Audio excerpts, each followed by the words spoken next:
अगर इस टाइम देखा जाए तो पेपर और सोशल मीडिया पर सबसे ज्यादा कोई सुर्खियों में खबर चल रही है तो स्वाति मालीवाल की खबर। इस मैडम को देखिए, चश्मे में कितना ब्यूटीफुल लग रही है। अरे वाह, क्या बात। इस मैडम को ध्यान से देखिए।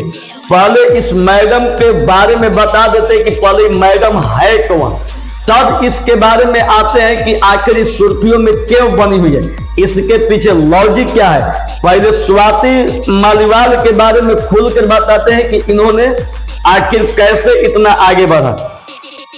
आम आदमी पार्टी की राज्यसभा सांसद स्वाति मालीवाल को लेकर दिल्ली की राजनीति में हलचल मची हुई है। आई सही बात है, पूरा बवंडर मची हुई है। आज जिधर देखिए, अगर सुर्खियों में सोशल मीडिया पर अगर कोई छाई है तो स्वाति मालीवाल। स्वाति मालीवाल इस समय राज्यसभा में सांसद भी है। जितने बड़े बड़े लोग सांसद को देखिएगा सब कहीं ना कहीं कंट्रोवर्सी में। उधर देखिएगा तो एक भाजपा वाला था प्रज्वल रेवाना, उन लड़कियों के चक्कर में पगलाई रहता था अपना पावर और पैसा का यूज करके।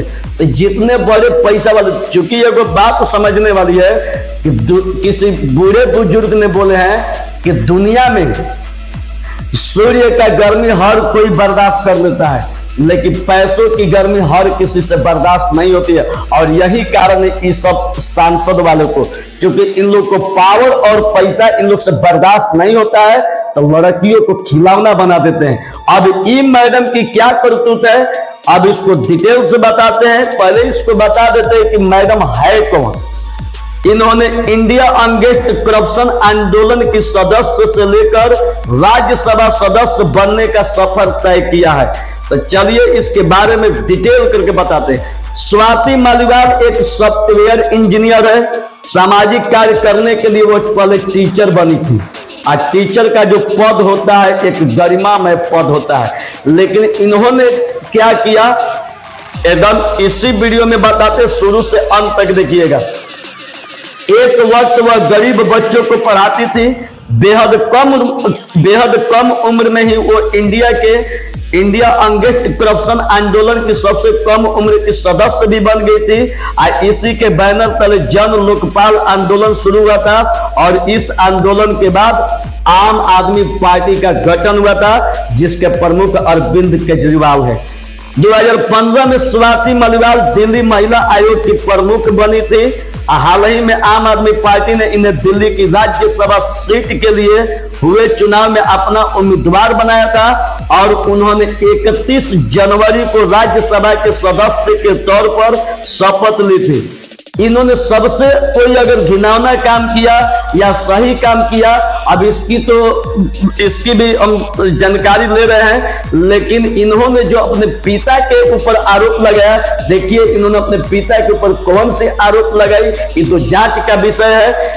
दिल्ली महिला आयोग के अध्यक्ष रहते हुए उन्होंने, चूंकि उस समय दिल्ली महिला आयोग की अध्यक्ष थी कौन, स्वाति मालीवाल, उस समय अध्यक्ष रहते हुए उन्होंने अपने साथ हुए जौन शोषण को लेकर एक बहुत बड़ा खुलासा हुआ था। अपने साथ बदतमीजी को लेकर, जिसको जौन शोषण, उन्होंने कहा था कि उनके पिता ने उनका जौन शोषण किया था। बताइए, अपने पिता के ऊपर एक बहुत बड़ा इल्जाम लगा दी कि हमारे पिता ने हमारे साथ एक जौन शोषण किया और वो गुस्से में उनको चोटी पकड़कर, माने उसके पिताजी और उसकी पिटाई करते थे।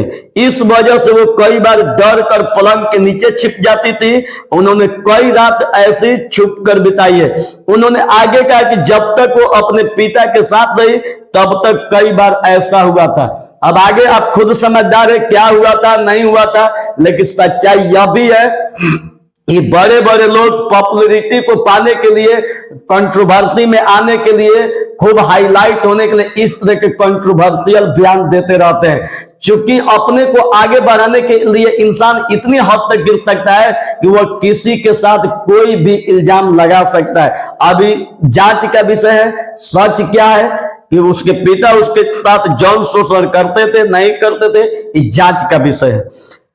स्वाति मालीवाल ने मारपीट का भी आरोप लगाया। सोमवार को स्वाति मालीवाल ने आरोप लगाया था कि अरविंद केजरीवाल के पीए विभव कुमार ने मुख्यमंत्री के आधिकारिक आवास पर उनके साथ मारपीट की और इस मामले में पुलिस एफआईआर दर्ज की गई। और यहीं से अब कंट्रोवर्सी चालू होती है और यहीं से चालू होता है कहानी।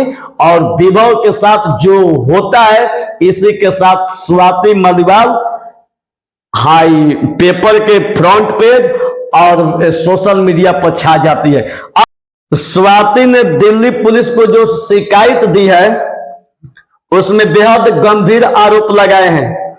दिल्ली महिला आयोग के पूर्व अध्यक्ष ने कहा कि विभव कुमार ने बिना किसी उकसावे के उन पर हमला किया और बुरी तरह पीटा। स्वाति ने यहां तक कहा कि विभव ने शरीर के कई हिस्से पर हमला किया और वह दर्द से चीखती रही, लेकिन उसे रहम नहीं आया। स्वाति ने अपनी शिकायत में कहा कि वह 13 मई को सीएम आवास गई थी और विभव कुमार से मुलाकात या बात नहीं हो सकने पर वह सीएम आवास में चली गई और उनसे मुलाकात के इंतजार में ड्राइंग रूम में बैठी थी। स्वाति के मुताबिक सीएम उनसे मिलने वाले थे, लेकिन तभी अचानक केजरीवाल के निजी सचिव विभव कुमार कमरे में घुस आए और उन्होंने बिना किसी उकसावे के चीखना शुरू कर दिया और गाली भी दी। और उन्होंने कहा कि तू कैसे हमारी बात नहीं मानेगी, तेरी औकात क्या है कि हमको ना कर दे। और स्वाति का कहना है कि इससे पहले कि कुछ हम समझ पाती कि विभव ने हम पर हमला कर दिया। स्वाति ने लिखा है कि उन्होंने मुझे थप्पड़ मारना शुरू कर दिया, मुझे कम से कम 7-8 थप्पड़ मार दिया और मैं लगातार चिल्लाते रही। मैं बिल्कुल सदमे में थी और बार बार मदद के लिए चिल्ला रही थी। खुद को बचाने के लिए मैंने उन्हें अपने पैरों से दूर भगाया। उस समय वो मुझे झपटे और फिर बेरहमी से पीटा। स्वाति ने यहां तक कहा कि उनकी शर्ट के बटन तक खुल गए थे।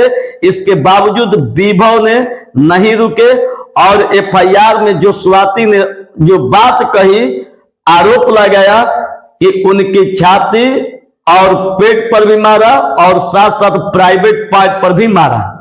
स्वाति ने कहा कि मैं लगातार मदद के लिए चिल्ला रही थी, मैं बहुत दर्द में थी, मेरी शर्ट ऊपर आ रही थी, लेकिन वह फिर भी मुझ पर हमला करते जा रहा था। मैं बार बार कह रही थी कि मेरे पीरियड चल रहे हैं, मुझे छोड़ दो, मैं दर्द में हूं। उसने बार बार पूरी ताकत के साथ हमला कर रहा था। मैं किसी तरह छूटने में कामयाब रही। मैं फिर ड्राइंग रूम में सोफे पर जाके बैठ गई और जमीन से अपना चश्मा उठाया। मैं इस हमले से बहुत सदमे में थी। मैंने 112 नंबर पर कॉल करके घटना की सूचना दी। स्वाति ने कहा कि बाद में विभव ने उन्हें धमकी भी दी और कहा कि तुम मेरा कुछ नहीं उखाड़ पाओगी। अब सवाल खड़ा है कि स्वाति जब पुलिस थाने गई, लेकिन बेहद दर्द में होने के पास जब घर वापस आई, और फिर इसके पहले अपने पिता के ऊपर भी पहले से गंभीर लगा चुकी है। सवाल तो खड़ा होता है कि बार बार किसी के ऊपर इतना बेहुदा आरोप कैसे लगा रही। इसके ऊपर भी जांच होना चाहिए और उनके ऊपर भी जांच होना चाहिए। ये सब जांच का विषय है। फिर इसके बाद स्वाति ने कही कि मैं इस घटना से बहुत परेशान हूं और मुझे इस बात का दुख है कि कोई ऐसा गुंडा व्यवहार कर सकता है, मैं सोच भी नहीं सकता।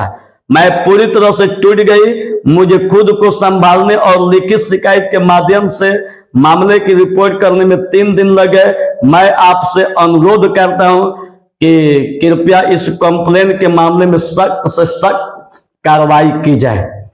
अगर देखा जाए तो स्वाति जो है इस समय सुर्खियों में छाई हुई है, क्योंकि एक तरफ केजरीवाल के पीए हैं और एक तरफ राज्यसभा सांसद है। जब आमने सामने होगी, दोनों हाई प्रोफाइल मामला है, तो स्वाभाविक है कि सुर्खियों में आ सकती है। अब आगे क्या होता है, इस न्यूज को आगे के वीडियो में डिटेल से चर्चा करूंगा। जय